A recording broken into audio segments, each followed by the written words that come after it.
Welcome back, brother. This content is for those genuinely interested in men's rights. It covers complex, controversial topics that may not suit a general audience. If you're not part of the men's rights community, this video isn't for you, so feel free to tune out now. I'm Sophie Marie Eve Riker, advocating for men's rights in a world that often overlooks their value. Like my father, I oppose divisive ideologies like feminism and wokeism that undermine fairness. My mission is to honor the sacrifices of men, fathers, providers, and individuals who are too often vilified. This is about justice, balance, and truth. Together, we can restore respect and equality. Please like and subscribe if you appreciate this video, as it will help get the word out to those who need it. Thank you. Please relax and enjoy. This is an excerpt from Daddy Issues, Feminist Projection of Father Complex onto Society. Daddy Issues, Feminist Projection of Father Complex onto Society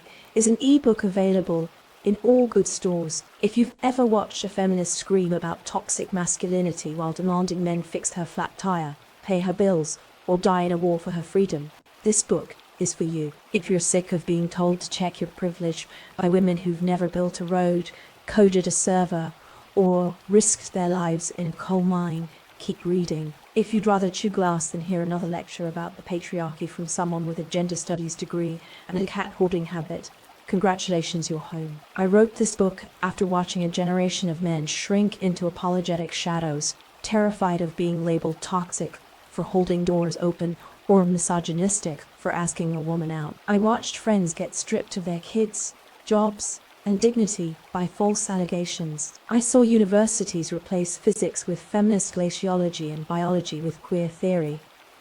I watched boys raised on Ritalin and shame grow into men who apologize for existing. Enough. This book isn't for the faint of heart. If you still believe all women is a moral stance rather than a suicide pact for justice, close this now. Go binge Netflix, knit a uterus-shaped hat, or whatever it is you people do. But if you're ready to face facts like how feminists have weaponized safe spaces to silence debate, how 1 in 50 fathers is raising another man's child without knowing it, or how the gender pay gap vanishes when you account for choices, let's begin. You'll learn why masculinity built civilization while victimhood built TikTok rants. You'll see how feminism's alliance with Marxists birthed an abortion industry that profits from dead babies and broken women. You'll discover why toxic masculinity is a trap. Act strong. You're oppressive. Show vulnerability. You're weak. And yes, we'll discuss why beta bucks, alpha fucks isn't a meme. It's female nature, proven by data feminist Barry. This book is for men who are tired of being told they're monsters and women who are tired of being told they're idiots. It's for anyone who values truth over tantrums, merit over quotas, and civilization over chaos. The road ahead is brutal, hilarious, and unapologetically real. If you're ready to stop apologizing and start winning, turn the page. If not, there's a lifetime movie marathon waiting. Choose wisely.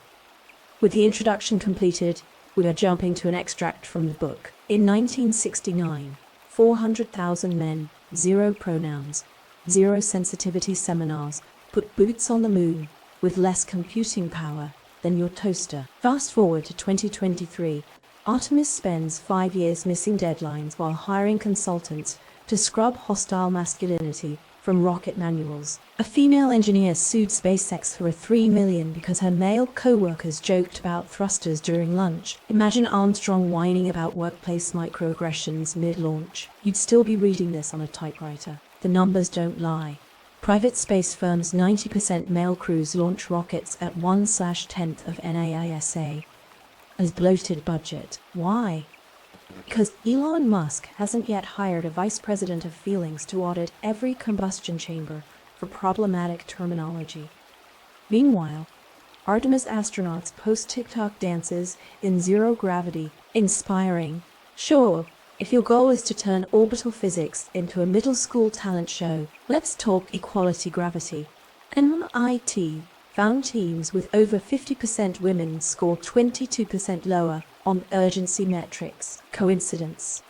NASA's 1970s org chart had 3 layers: engineers, astronauts, janitors. Today, 12 tiers of HR: schools policing pronouns while the Mars rover named Perseverance by ADE. Interns spent 3 weeks stuck in a crater. The Apollo crew would fixed it with duct tape and a swear word. Feminists rewrote history with Hidden Figures, framing the Mercury program as a girl boss utopia. Reality: 10,000 men built those rockets. Katherine Johnson was brilliant, but she didn't single-handedly calculate re-entry trajectories while composing slam poetry about oppression. The left's revisionism isn't just dishonest, it's sabotage. When you prioritize victimhood over merit, your Mars rover dies. The lesson: civilization thrives when men build. It stalls when activists whine. JFK vowed to reach the moon. NASA now vows to reach gender parity in leadership. One put flags on celestial bodies, the other puts trigger warnings on rocket fuel. Choose wisely. Thank you for listening. Thank you for your interest in daddy issues, feminist projection, a father complex onto society, available in all good bookstores. Please like and subscribe. Thank you and God bless.